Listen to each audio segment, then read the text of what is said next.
hello दोस्तों की खबर আপোনালোকৰ মই টিকনি আজি মই আপোনালোকলৈ দুটা টিকনি জ্ঞান লৈ আহিছো জ্ঞান দুটা ভালকৈ শুনি ল'ব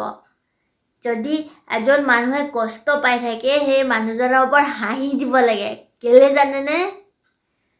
তেতিয়া মানুহজনে নিজৰ কষ্ট পাহৰি আপোনাক গালি দিয়াত ব্যস্ত হৈ যায় কথাটো হয় নাই কওকচোন কওক আৰু এটা কৈছো শুনক আমি আগুৱাই যোৱাটোত আমাৰ মা দেউতাৰ বাহিৰে আৰু চবতকৈ বেছি কোনে বিচাৰে কওকচোন জানে নাই মই কওঁ বাছৰ কণ্ডাক্টৰে আকৌ বাছত উঠিবই নোৱাৰো আগুৱাই যাওক কৈ থাকে